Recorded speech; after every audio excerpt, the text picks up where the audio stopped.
to the friendship that John shared with Esther as the friendship felt around the world.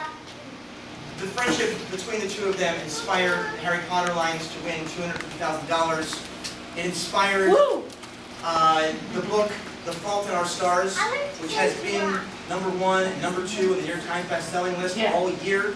It inspired the This Star Won't Go Out Foundation to have bracelets all over the world, which people that are wearing these here today are sharing this with people all over the world.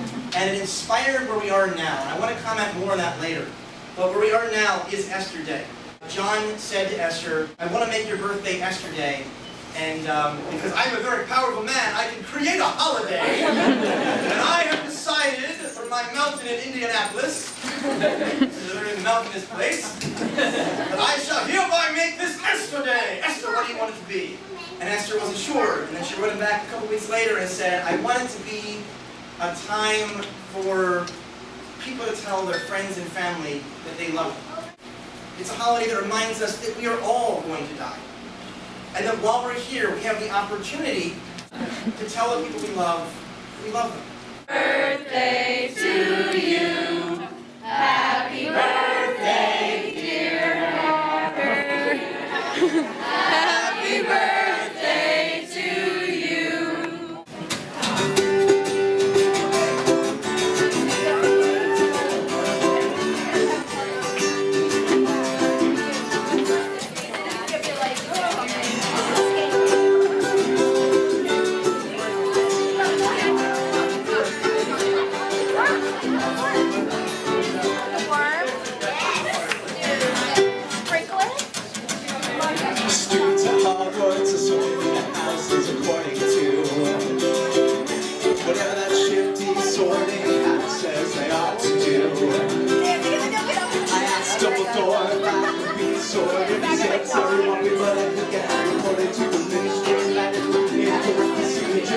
A wizard, you're a tree. But I'm going to read to you just chapter 1, August 24th, 2010. She was lying down on a familiar hospital bed. Her father went to her side. Hi, Daddy, I'm glad you're here, she said groggily. Well, where else would I want to be? This is the main event. After all, you're famous in this place. She smiled and took his hand, holding it tightly, closely, like a child on her first day of kindergarten who knows she must soon part, and do so bravely, with her tears in check. Esther had recently turned 16, and she'd always been strong, so he expected nothing less than this present show of courage. Looking back on that scene, he realized that she did seem uncharacteristically frightened, but more than that, he remembered that she had remained alert and accepting of all that was happening to her. In fact, it was her remarkable ability to accept the trauma that had become part of her daily routine that had impressed her doctors and nurses. Her parents had learned to shrug, saying dispassionately, yeah, that's Esther. But inside, they never tired of the pride and gratitude they experienced whenever her caregivers spoke about their daughter, as they did, usually in near hushed tones. At one point, her caregivers decided to insert a urinary catheter, a process Esther had endured more than once and something she hated. The nurse explained that it was necessary in case she needed to urinate, to which Esther replied, yeah, good, but what happens if I need to take a crap? Afterwards, Esther reflected on that terrible week in a letter to her parents. She said, hearing that made me think more about dying, death, heaven, hell. I'd always thought I knew how scary death was. I thought that you died, and then you went to where you were supposed to go. But I didn't think about it too hard. Now, being at a point in my life where doctors say I'll live 6 days, or 6 months, or 6 years, or 60 years, they don't know. I've had more time to say, if I died tomorrow, what would happen? Even having all this time to think, I don't think my views of death have changed that much. I guess now I figure you die. Then you have a sense of looking at your body from above, as Dad has said when we've talked about it. And then maybe you meet someone who takes you to where you go. Or maybe you're already there. I don't know. I wonder if anyone on Earth's idea of death is spot on. But I do think if I die, my family will have a hard time. I guess all I can do is pray that God is with us. Yeah. It's the end of chapter 1. Tell us your name again. Micah. Micah.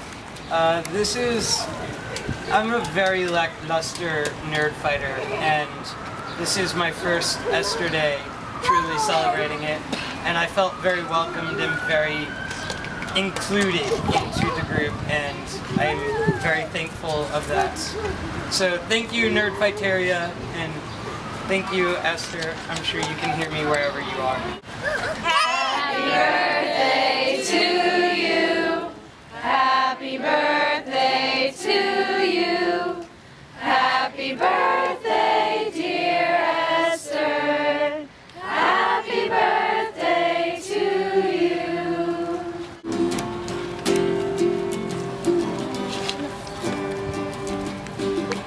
Esther, I feel just like I've known you for my whole life, when it's only been a month.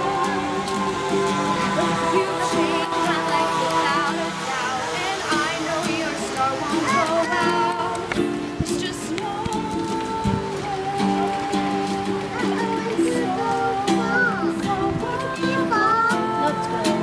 look to the stars and think of you.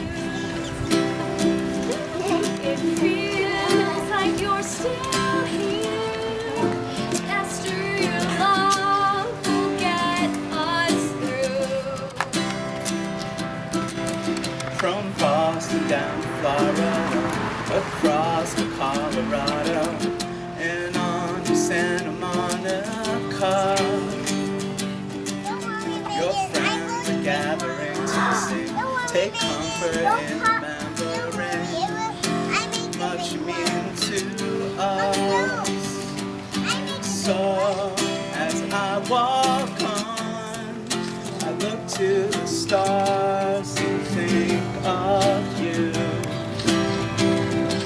It feels like you're still here.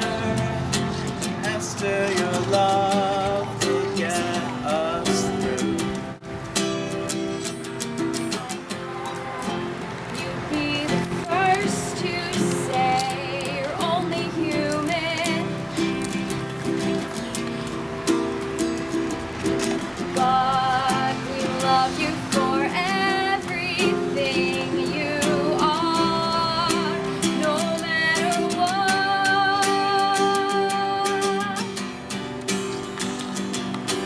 So as I walk on, look to the stars and think of you. It feels like you're still here. And Esther, your love will get us through.